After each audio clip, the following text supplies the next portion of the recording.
Article suivant. Donc là, attention, nouvel article de résistance. Il va falloir faire tourner ça. Donc après Bélabre, Callac, Villeron, Saint-Brice, enfin des tas d'endroits là. Saint-Brévin, c'est fou, la liste elle est monstrueuse. Attention, il va falloir surveiller ça. Article suivant, F de souche, l'État va ouvrir 10 sas d'accueil de migrants dans 10 régions pour désengorger l'Île-de-France. Ok, donc il va falloir rester vigilant et donc se tenir attentif pour pouvoir savoir quel village et continuer les manifestations pour empêcher. Et hier, je disais d'ailleurs que j'ai vu qu'il y avait eu des tags sur les mosquées. Je disais que je trouvais ça pas très pertinent, que pourquoi pas plutôt aller taguer les mairies qui s'occupent. Enfin, je dis pas qu'il faut forcément dégrader, hein, mais pourquoi pas aller focus sur des mairies qui veulent installer des migrants partout, ou sur des associations telles que Viltaïs, sur des sièges ou sur des endroits, quoi. C'est Viltaïs, Equalis et tout ça, quoi. Ceux qui veulent installer des migrants partout, quoi. Alors, l'article, c'est parti pour l'article. Selon le quotidien 20 minutes, l'État va ouvrir 10 SAS dans 10 régions françaises qui recevront des migrants et migrantes, ouais bien sûr, des migrantes, issus de campements parisiens essentiellement. Bien sûr, il y a vachement de migrantes, hein, personne ne voit de migrantes. L'idée est de désengorger la capitale dans une logique d'égalité territoriale.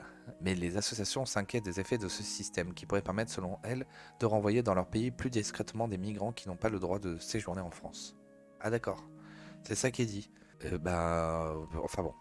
Enfin, les associations dénoncent les conditions des mises à l'abri ou démantèlement aujourd'hui effectués, les personnes concernées n'étant pas informées des conditions d'accueil qui les attendent, alors qu'elles perdent tout droit à l'hébergement si elles refusent ce qui leur est proposé. Principe de justice territoriale ou volonté de nettoyer la capitale avant les JO. Oui, bah c'est sûr que c'est peut-être un truc comme ça, mais bon. C'est surtout répartir les migrants dans toute la France, quoi. Ce qu'a dit Macron, quoi. Alors, ils ouvrent 10 SAS qui recevront 50 migrants venant des camps toutes les 3 semaines. Mais c'est un truc de fou. Ah, franchement, faut partager absolument ça. Nous indique aussi Philippe Crémer, conseiller municipal délégué à l'accueil des sans-abri et l'accompagnement des migrants de la ville de Besançon. La ville de Besançon, hein, c'est donc dans le sud, que je dise pas de conneries, hein. Et on avait vu tout un article où les gens accueillaient à fond les gens, les migrants, et faisaient comme Hébrou, quoi, celui qui a été. Enfin bon, c'est fou, quoi. La capitale byzantine est en effet l'une des premières à ouvrir le bal. La région est la seule pour laquelle un avis d'appel à projet a été publié pour une structure d'une capacité de 50 places. On y apprend que le plan du gouvernement prévoit d'accueillir jusqu'à 600 personnes par mois. Putain, mais c'est un truc de fou. Vous imaginez dans les villages?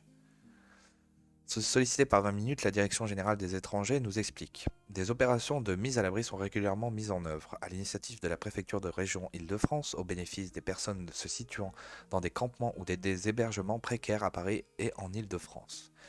La création de sas d'accueil et orientation en région actuellement envisagée vise à consolider le cadre de ces opérations de mise à l'abri et à permettre l'examen de la situation administrative des personnes qui en bénéficient. Fermez les guillemets. Il s'agit de toutes les préfectures de régions de France métropolitaine, en Île-de-France, les Hauts-de-France et la Corse, ajoute la Direction générale des étrangers. Non mais c'est alerte générale là. Alerte générale. La nouveauté de ce dispositif réside selon la CIMAD, dans la CIMAD, cette horreur aussi, pareil, ça aussi, il faudra aller manifester contre ces trucs-là, donc ceux qui permettent à des gens qui ont tué, qui ont des migrants qui sont en situation irrégulière, voire des OQTF, d'annuler leur OQTF. Dans ce cas, donc ça aussi, il faudrait manifester contre ça. Dans ce cas, seront pris en charge non seulement des demandeurs d'asile et réfugiés, comme, comme dans les centres d'accueil et d'examen de la situation KS classique. CAES, ça aussi. Mais aussi des sans-papiers, des personnes déjà déboutées, bref, toute personne acceptant de monter dans les bus mis à disposition par la préfecture de région et faisant l'objet d'une opération de mise à l'abri et d'un démantèlement de campements comme ce qui s'est produit le 27 octobre dernier porte de la Chapelle.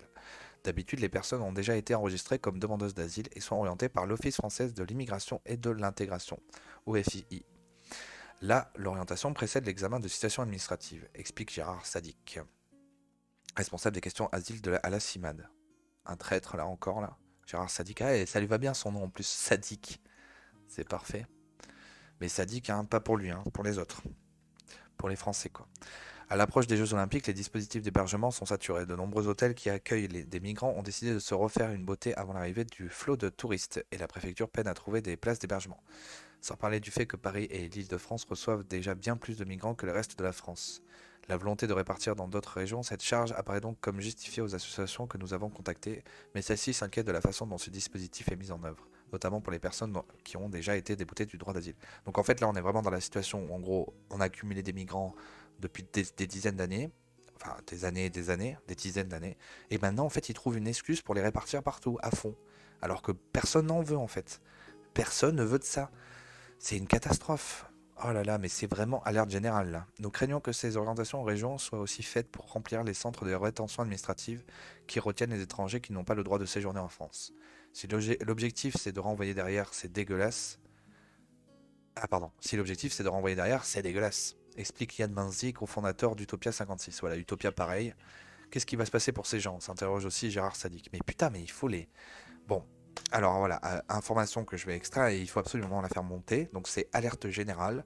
Il faut vraiment qu'on fasse très attention à ce qui est en train de se passer et qu'on empêche en fait le déploiement en fait de tous ces immigrés. Alors après, il y aurait une technique, hein, pendant que le bus, on prend possession du bus et on fait sortir le bus de France pendant qu'ils sont en train de les transférer. Putain, mais c'est bon quoi. Putain, ça sent mais tellement mauvais là ce qui est en train de se passer. Ça y est, c'est parti pour le grand remplacement partout, quoi. Ça a été le grand remplacement des villes. Maintenant, c'est parti, là. Les Macron, il l'avait dit. Et ils sont en train de le faire. C'est la catastrophe. Putain.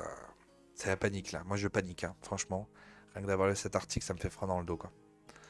En tout cas, faites monter. N'hésitez pas à aimer cette vidéo pour la faire monter, à commenter pour faire monter aussi. Il faut partager à fond pour que le plus de gens soient au courant. Après, bah, d'autres médias en parleront, je pense, parce que moi, je ne suis qu'un tout petit minuscule média. Mais en tout cas, il faut faire monter.